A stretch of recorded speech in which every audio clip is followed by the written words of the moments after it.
So we are live. All right. Well, welcome everybody and good afternoon. It's a pleasure to be here and thank you all for joining us. My name is Abdullah Snobar. I'm the executive director for the DMZ and the CEO of DMZ Ventures.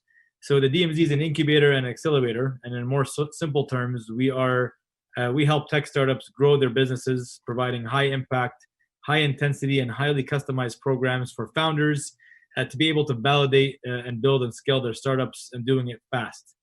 So thank you all for joining us again for the first virtual DMZ chats with Canada's very own Arlene Dickinson. And I know last time we did this, we did it in a physical space where I think we all miss what that feels like now. But I think this will actually do for today. And again, very excited to have you with us. I think one thing we're going to be doing today, just for context, and before I actually introduce Arlene, is going to be we're going to be able to actually go over questions that we've created for Arlene, and then we'll follow up with some other questions that you, the audience, have done a fantastic job on reaching out to me and the team to get answered. So let me just start off by introducing and highlighting Arlene before we get started.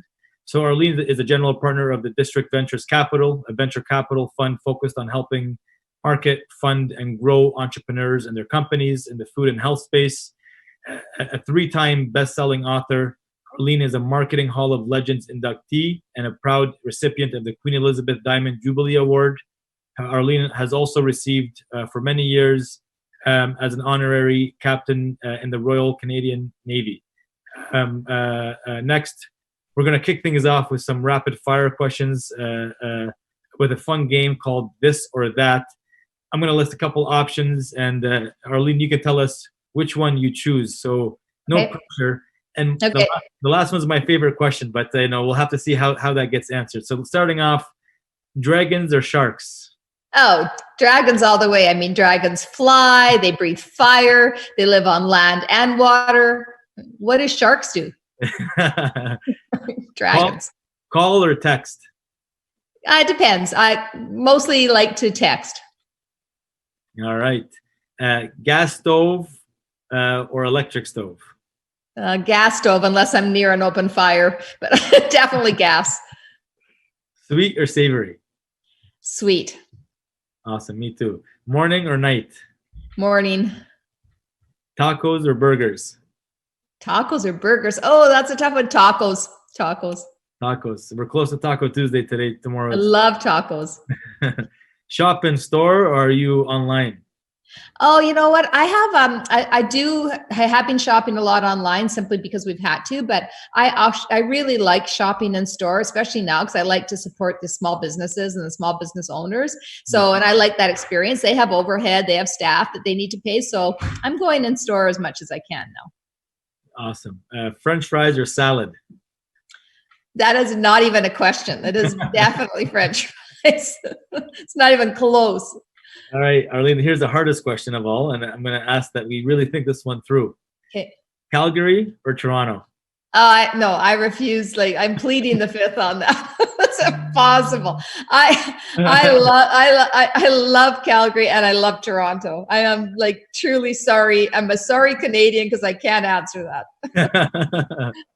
Awesome. Well, thank you very much. Those hopefully that gives the audience a bit of intel about your passions and what you love to do.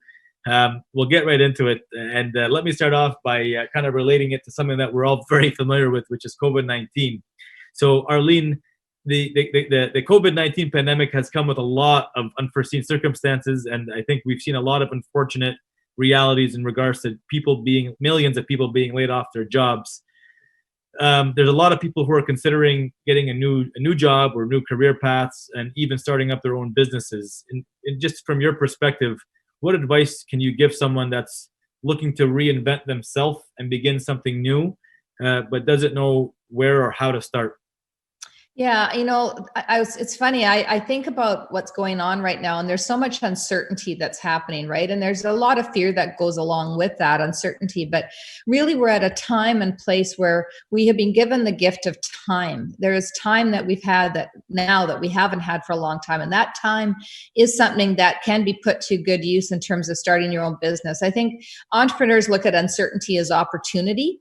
And so if you're thinking about uncertainty, you're seeing what the opportunity is all around you, and you're thinking about how to go ahead and start a business. I do think that, my book, I mean, when I think about reinvention, and in the book I wrote on reinvention, I talk about the things you can do to try and get yourself down that path. There's 4 real key steps I talk about. They're all C's. So start with, the first step is counterintuitive. Most people think about reinvention as, I want to move forward and I want to do something different. But in order to reinvent yourself, you have to actually look backwards. And people don't always want to look. We don't like looking at our past. We don't like looking at all the mistakes we've made and thinking about what led us to where we are. So, look backwards in order to be able to go forward. That's number 1. Number 2 is currency. Think about what it is you're good at. Like, we're all good at something. I mean, we've all been given a talent in something. And if we can just think about the things that we do well and we excel at, that's our currency. That's the thing that we can then use to leverage ourselves into entrepreneurialism. And that's the strength that you bring to the table. And then the third C is core purpose. I hear a lot from people, they talk about, oh, you have to find your passion. I actually think you have to find your core purpose, your why. What is it that's going to get you out of bed every day? And once you understand that, and once you understand what you are driving towards and why you're driving towards it, then your passion kind of comes along with that, because it's like I said, it's your why. It gets you out of bed. So find that. And then the last thing is context. I mean, think about the world we're living in, and the world is changing so rapidly right now, and things that were normal are not anymore. And so how do you take what you know, what you're good at, and your core purpose, and then apply it into the context of today's world? And then that's the steps you can take. And you do those things, and the next thing you know, you're reinventing yourself. I love it. So there you go. So I think you've covered off that one really well. The one that I love so much is about understanding like your core, like your purpose and why you're doing certain things. And I think just having that understanding every day, no matter how difficult, the endeavors that you end up facing are, you'll realize what you're doing and why you're doing it. And it kind of makes it so much more purposeful. So I love that. Let's start by looking at your journey into venture capital. So I know two stats that we've got mention the following. Most venture capital in Canada and the US are controlled by teams with all male managing partners. And number 2, the VC world has a massive gender gap. The Women in Venture report in 2019 found that women account for only 15% of partners at Canadian VC firms. So in Canada, only 15% of partners in VC firms are women, and you're one of them. So can you tell us a little bit about your journey into venture capital and how you were actually able to get the position you're in today, and kind of maybe how you use that why to kind of keep you on track? I'm actually surprised that the number is that high, to be honest with you. I thought the number was quite a bit lower than that even. I mean, even 15% is abysmal. But when I was trying to be a general partner to start a fund, the number of, I think the general partners of women that are out there in Canada, like there's just a handful of us. There's very, very few. And it's really a shame. And there's a couple of reasons for that. I mean, number 1 is because technology is very male dominated, and technology is where most of the venture capital money is in Canada. And so, that's part of the reason why. And then, but there's just all these challenges in general. I mean, in Canada, the whole notion of when I started the fund was, I believe, I mean, maybe I can go back and tell you a little bit why I started the fund and what that meant in terms of having to break through as a female in the VC space. So when I started the fund, I did it because I believe that no resource should leave our country, without value add. In other words, like, we've got to add value to the commodities we have and to the things that we have here as raw ingredients before we ship them to other countries, who then turn them into products so we can buy them back. And that made no sense to me. And we have all this expertise in agriculture and health. And so I kept thinking, wait a minute, why aren't we investing in ingredients and in businesses that are actually doing that last mile of making products out of the ingredients that we have and the raw goods that we have? And so I decided to start a fund in that space. And it was really challenging. People will look at me and say, oh yeah, well, you're a dragon, you went out and just raised money. It wasn't that simple at all. I had to go and spend a few years of knocking on doors and getting a lot of people saying no to me, because A, it wasn't a tech fund, and B, it was in a space that in Canada nobody had created a fund in. So I was basically trying to create two new paradigm shifts, which is A, let me start a fund. I'm a female, I'm going to start a fund and I hadn't done it before. And B, I'm going to do it in a space nobody's done it before. And so it took a lot of convincing, but luckily I found people who also believed in this opportunity for Canada to invest in new businesses and early stage businesses that were creating products and goods that we can consume and use and export into other countries. And so while it was a lot of hard work, it's been, and it was, I'm really thrilled that we have gotten where we have. And I'd also say, sorry, maybe I'm talking a little bit too much here. But I also would say that when I started, and for those of you who are thinking about wanting to start a fund, or those of you who are thinking about, what it means to be a general partner in a fund and how you raise capital, when I started, it was people were telling me to marginalize myself. In other words, don't you dare dream big. I mean, this is Canada. It's really hard to raise capital here. So be happy if you raise 10 or $15 million. I mean, that's considered really good. Raise that, then go and raise a little bit more later, and then, go down and raise some more. And I just couldn't accept that, because I saw this opportunity. And I can tell you, when I started, I really wanted to raise $1 billion platform. And I couldn't say those words out loud because nobody wanted to hear them. Nobody wanted to hear that. Everybody thought that was like, who do you think you are? That's crazy. Don't even think that big. That's insane, Arlene. And I got told over and over and over again that it was not possible. And so what I learned to do, and it's interesting to me when I think back on it now, what I learned to do is say it was smaller, but dream inside as bigger. And so I would say to people, I really want to raise a $25 million fund. But in my head, I kept saying over and over, I am going to raise $1 billion platform, and I am going to raise $100 million for this first fund. And I knew to get $1 billion platform, I had to raise the $100 million.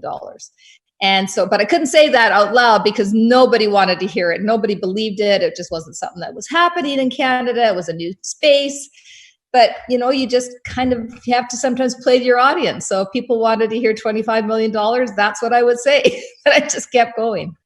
That's incredible. And what a mindset to have, and being able, very much a championship mindset, and being able to kind of go out there. And again, you have to adapt to what you need to do, but not hold back on the bigger aspiration or the bigger dream. I love it. It's fantastic.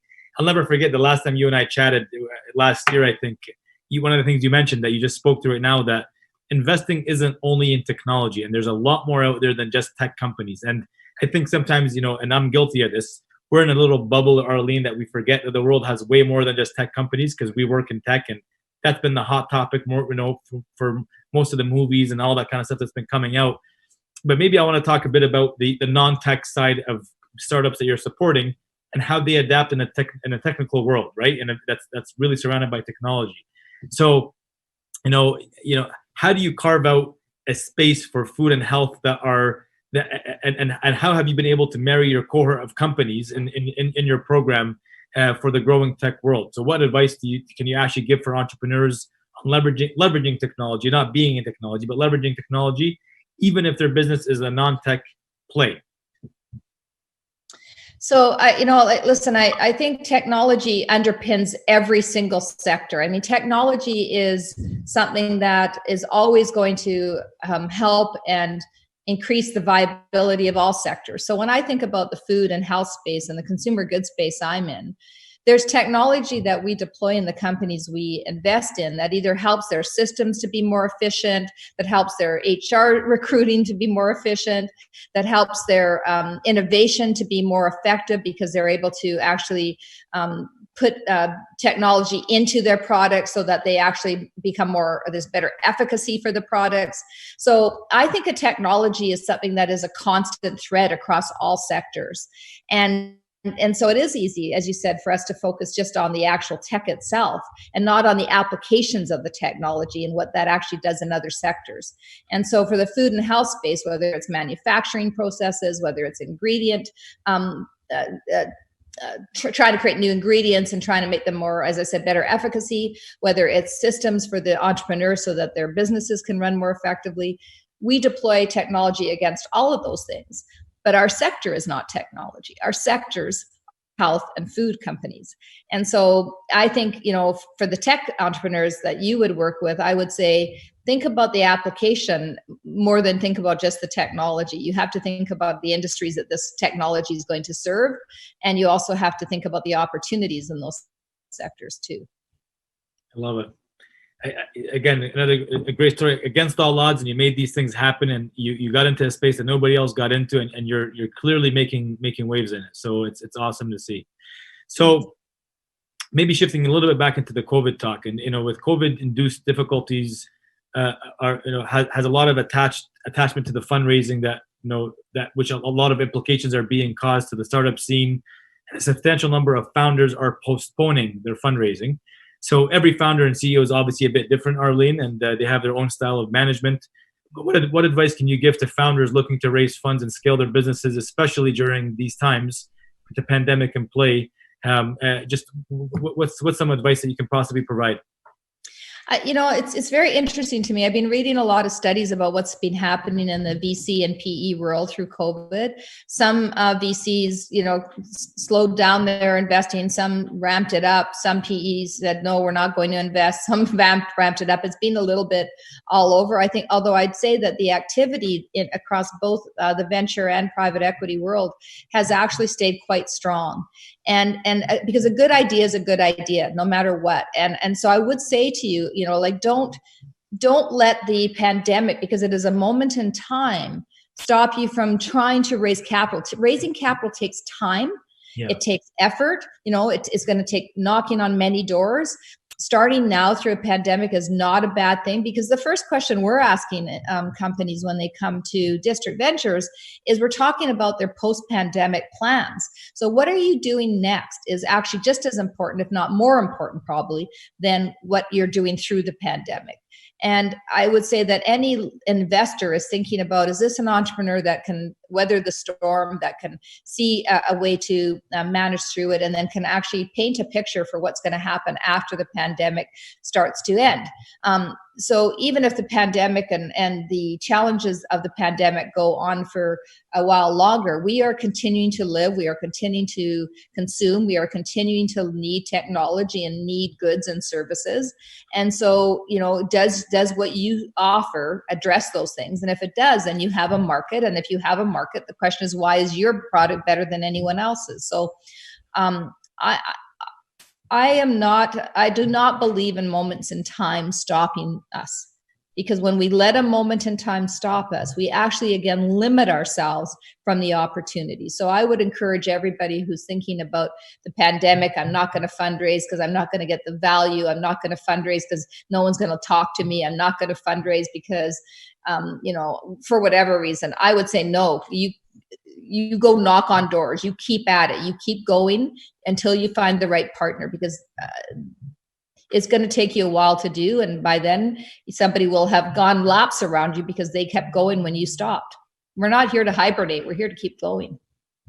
Amazing. And so I guess there's a reality around the pandemic scare with people that are fundraising, saying that if I go out right now, I'm going to get super undervalued. And I've been working so hard, working my ass off for the past 2 years to make this happen, and we've seen great traction pre-COVID, and now all of a sudden I've lost 20-30% of the value of my company, even more if not. I guess the same response is just keep going until you find the right person. Well, listen, I understand, and I take the point that your company may be worth less, but the value of having a partner who's going to stay with you through the pandemic and through the hard times, and who's going to believe in you now, can be very priceless later on. So there's a balancing act you have to play here. And frankly, I think technology companies have been overpriced and for quite a while. And maybe this is one of the things that's going to bring that pricing down to reality. And you don't want to miss that boat either. If the whole market starts to shift down a bit and pricing starts to become a little more realistic than it has been when we were in the big bubble, then you want to be there with the partners who are willing to invest in the space. So I say just keep going. That's my advice. Well, I bet from the hundreds of people on this call right now, I guarantee you the majority would want you as a partner on site. So maybe next time we should do an edition of Dragons.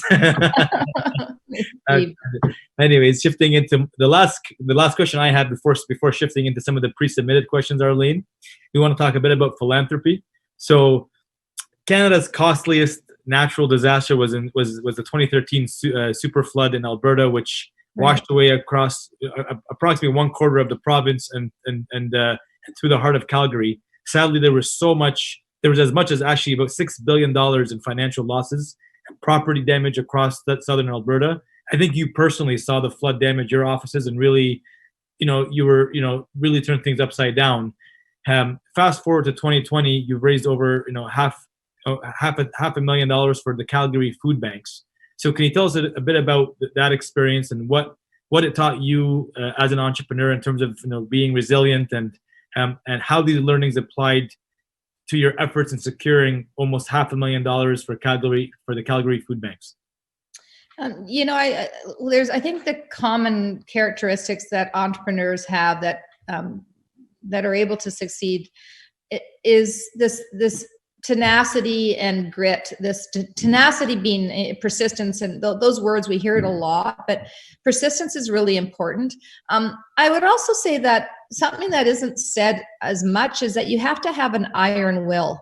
You have to have kind of like a Teflon will. You have to have the ability to let the negative things kind of slide off you and keep going, because you are going to hit negative things. I mean, I couldn't have predicted the flood in Calgary. I mean, nobody could have. And it did almost destroy my marketing company's business, Venture Communications. And it literally almost put us out of business. And I think it is that ability to get up, as hard as it is. And sometimes, Abdullah, it is really hard. Like every entrepreneur on this call will know that there's days that you get out of bed and you just want to pull the covers over your head because something's happened that you didn't see, has blindsided you, your money didn't come through, your best person just quit, your top client just went to another supplier, your marriage is falling apart. I mean, there's so many things that are happening to entrepreneurs always. And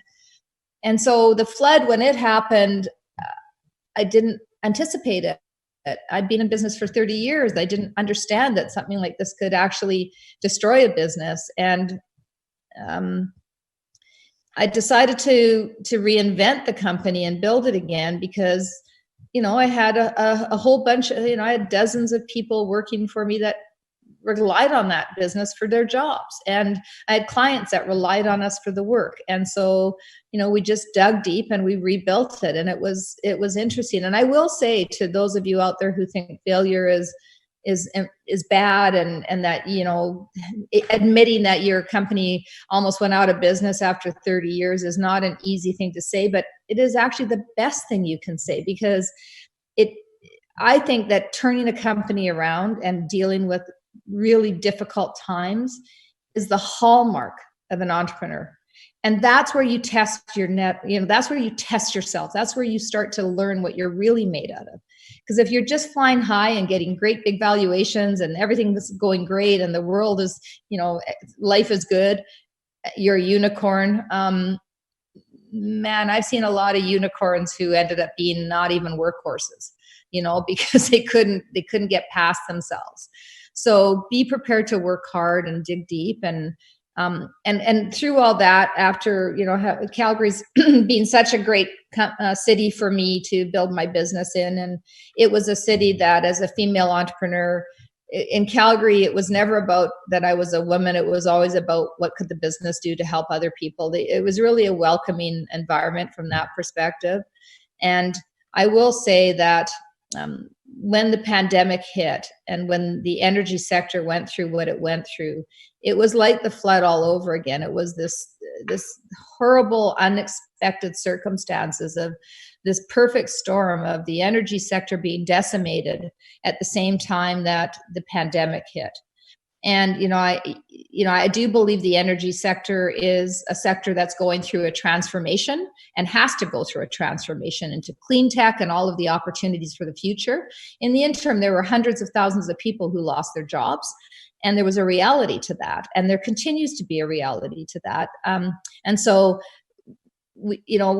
I talked to the food bank, and I found out that they were having like 400 calls a day from people who couldn't feed their families. And if that doesn't stop you and make you go, that's not okay. This is Canada. Everybody should wake up with enough food to eat and a roof over their head. And we've got to do a better job across all sectors of our country to make sure that happens. But in the city, I decided to do a Twitter campaign. And in the first couple of days, we raised $200,000. And within 9 days, we'd raised $512,000. And in the food bank, the way it works is for every dollar you donate, they get $5 worth of food because they get their food at obviously reduced prices. And so we were able to raise $2.5 million worth of food by just reaching out to people and saying, you know what, let's just protect each other. Let's help each other. Let's support each other in hard times, because it's easy to do it in good times. It's more important. And I just have to say, thank you to all the entrepreneurs that are out there that are on this call. I have seen time after time after time, businesses that were on their last legs still giving food or supplies or services or opening their doors or doing whatever they can to help their neighbors or their friends or their communities or their business sector through the pandemic. And I'm so grateful for entrepreneurs that know how to give back and understand the value of that. So for those of you who've done that are on this call, I really appreciate the thoughtfulness that has gone into supporting our communities. That's amazing. Yeah. And I've been hearing a lot of those similar stories, Arlene, as well. And I think, again, it's leadership with purpose, and I love it. Right. And it's, again, these kind of stories makes me kind of sit back a bit and just realize how fortunate we are as well living in Canada, but not without the fact that there are some circumstances that we have to be able to address, and homelessness and hunger was a big part of it. And we don't want to turn a blind eye to it. So yes. I think the efforts that you did is obviously incredibly commendable, and hopefully it resonates with more people to kind of think about beyond just what they're building, that there's a bigger community that they need to service and support throughout their journey as well. And so thank you for that.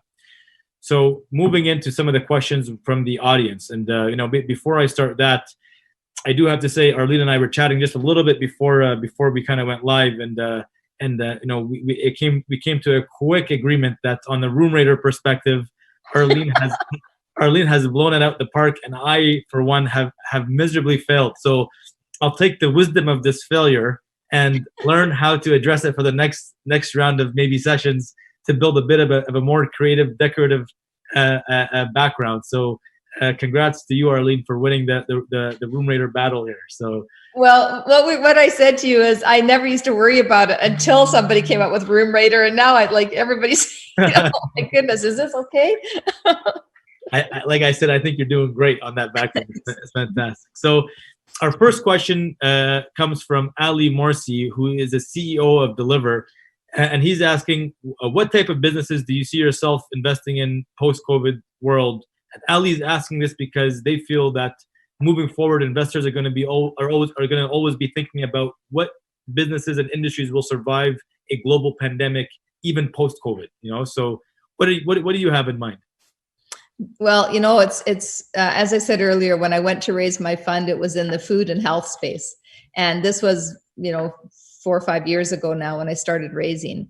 And at the time, nobody anticipated a pandemic, and nobody anticipated the importance that would be put on having ready, available food and health-related products available to Canadians, and in particular, not wanting to understand, food traceability and food, knowing food security, food safety, food traceability, all of these issues, as we all know. So Canadian companies who were making food and health products have done quite well through the pandemic. But I would say to you that, again, 5 years ago, that wasn't the case. I was kind of pushing uphill, water uphill. Now it's that, yes, of course, food and health are really important to us all.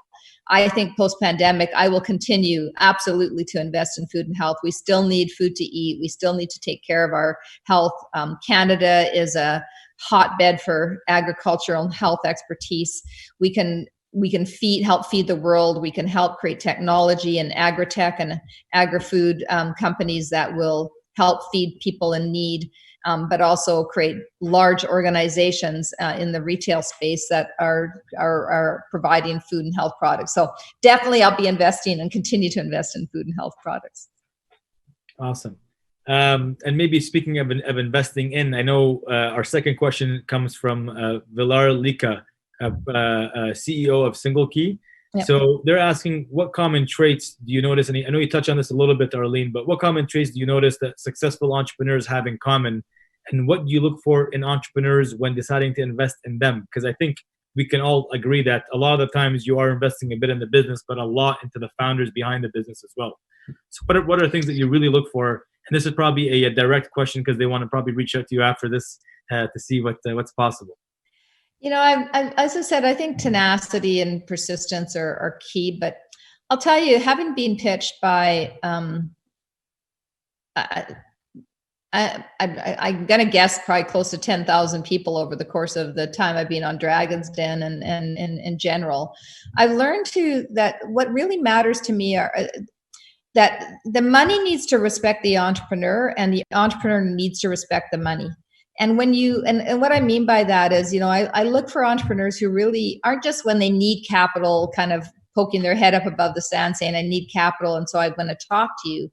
They're people that understand that we're in partnership together and they want to actually bring that expertise beyond the capital to the table. And they really do want the intelligence and the experience and the understanding of their capital partner to come to bear. So don't pay lip service to a venture capitalist by saying, you know, yeah, we really want you on board, and then get the money and then disappear.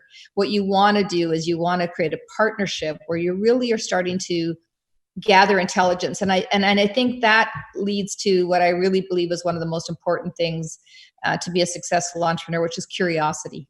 You know, curiosity and creativity are key elements of success. And so being curious means you're asking questions all the time. You don't think you have all the answers. You're always looking to find out more and learn more. You're seeking partners who can help you, not just with money, but with more than capital. And having creativity where you learn to practice creativity at home with your kids, whether it's just playing with them, whether it's reading, you know, stretching your mind with new books. But I would say be creative, be curious, be tenacious, be respectful.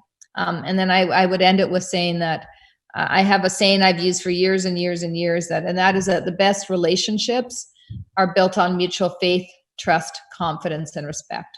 And when you start there with your partnerships, you will be successful because your investors will stay with you through the long term. That's amazing.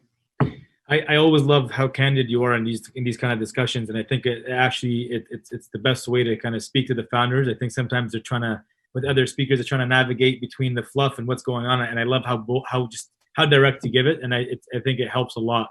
Yeah, there's no point and it's not just about taking meetings and, you know, a fancy deck. It's not just, you know, some of our best deals have been done without the fancy deck. They've been done with just pure belief in the entrepreneur, because we could see that the entrepreneur was going to, you know, of course you need the models, of course you need the numbers, of course you need, those are table stakes. You've got to have that stuff. But then after that, you're buying into the individual. And so, yeah, I agree. Our third question comes from Nicole Kindos, who's asking, what can startups do to help unify and support their staff during this time of unease? And any examples from some of the great things that you've seen, either within your own firm or others that have actually been able to be leveraged to really ease the challenging time? Yeah, you know, it's a great question. At Venture, we've had a tradition called Beers and Cheers, where every every Thursday at 4:00 we shut down and everybody can have a social time together. Of course, that's been different with COVID because we're doing it through Zoom or through Teams. But I do think that standing up and demonstrating leadership, and that means saying to people, I don't know everything. I don't have all the answers. I will say that not to be political in any respect, but I will say that I think all of our government leaders across both parties, for the most part, not all of them, but for the most part, most of them have stood up on a regular basis and actually talked to us. And that talking to us, even though we may not have liked what they said, even though we might not have liked the answers they were giving, comforted us.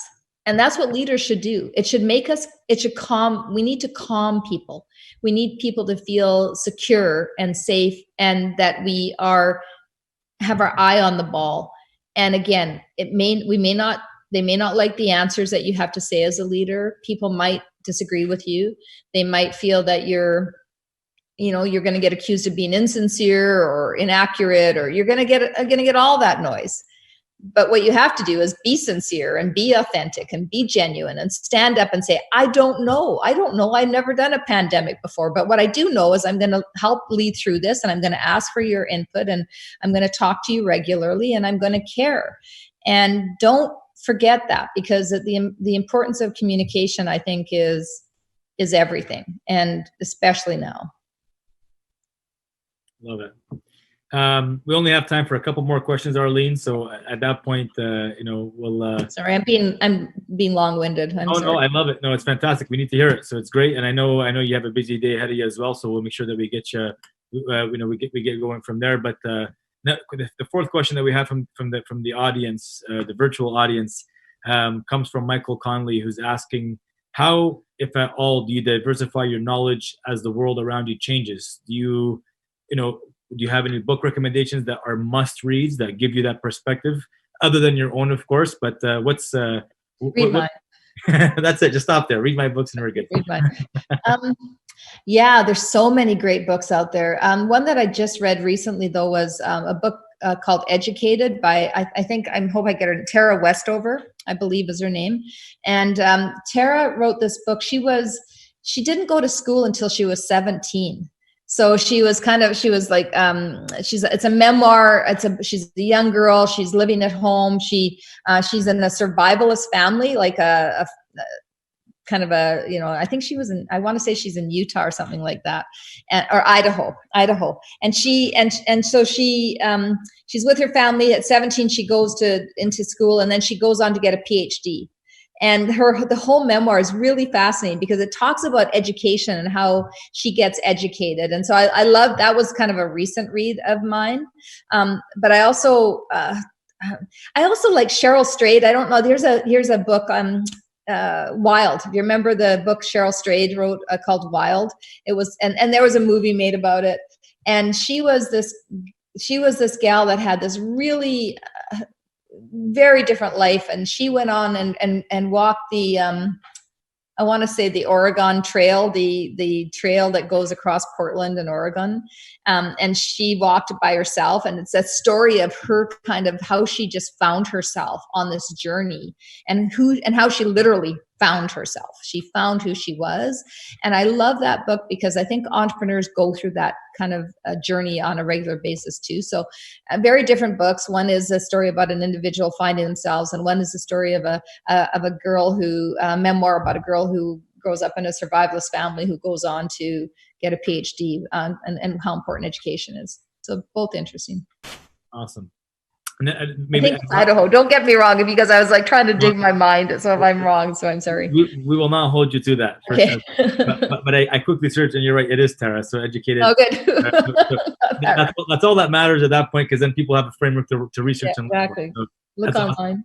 Awesome. And the last question is probably a lot more of a personal one regarding kind of some of the it comes, first of all, the question comes from Jackie Hutchings. She's a co-founder at a company called A Friendlier Company. And she's asking, who were your biggest role models when you began your entrepreneurship journey, and who are they now, based on based on all the things that you've gone through in life and where you are today? Yeah, that's a tough question, because I think mentors for me have really, they evolve almost daily. Like I read about things that people are doing, especially because of Twitter and social media. You get connected to people that you don't know, but they are mentors in their own way to you because you can see what they're doing. And so when I was younger, when I was starting out, listen, back 30 years ago when I started my business, there were very, very, very few female entrepreneurs out there. So I didn't really have, I wish I could say, oh, it was so-and-so that I was watching. I didn't have anyone like that, but I did have my father, who was a late in life entrepreneur. He actually, my dad, this is a great tech tidbit for you guys. My dad got a PhD in education. He came to Canada with absolutely nothing. We were immigrants, came to the country, worked as a tech instructor at the Southern Alberta Institute of Technology, teaching electrical engineering, got his PhD in education, then continued to teach. And then he decided to start a software company, and he created the software company. He created software that was the first self-based learning system in the world. And he believed, and he wrote his whole PhD on the fact that we all learn at different speeds and in different ways. And he created software to help people in post-secondary educational institutions use the software so that people could sit down at a computer and learn as they wanted to and when they could learn it at different speeds and ways than a teacher and an instructor might give them. And so he created the first self-based learning system. The only thing he did wrong, everybody, was that he bet on mainframes. So he didn't. But I had the conversation with him about, I think it was DEC at the time. It was a DEC, was a DEC, was the big mainframe. So this was just as desktop computers were coming out, and he said, I made the wrong bet. I bet on mainframe. I didn't bet on personal on PCs. And so but he still did really well. He sold the business prior to all of that change and evolution happening. And so he was an entrepreneur, and he taught me a little bit about and he did that late in life. And so I'd say he was. And then nowadays I find, I hope it doesn't sound trite because I don't want it to, but I truly find mentorship literally everywhere, because everyone's got a story. Everyone's got something to share. And you don't have to be famous or rich or, the head of a university or the head of something to be somebody to mentor. Everybody can mentor each other. And I really believe in that. So I've learned a lot from my friends and my family and from people around me every day. So I think mentors are everywhere. You're touching them right now. You just don't know it. It's so true, and I think you're speaking to it about the unintentional mentors. Sometimes the ones don't even know that they're doing it, and to your point, it's not about position or kind of or wealth or whatever it is. Sometimes it's the people that are just starting off. They're doing things, and more seasoned individuals are watching them, saying, "That's incredible what you just did there. I love it." And again, it's unintentional. So I think it's a great point. It doesn't have to be one. You don't have to find one name or one person that can be your mentor. It can be a number of them. So it's awesome.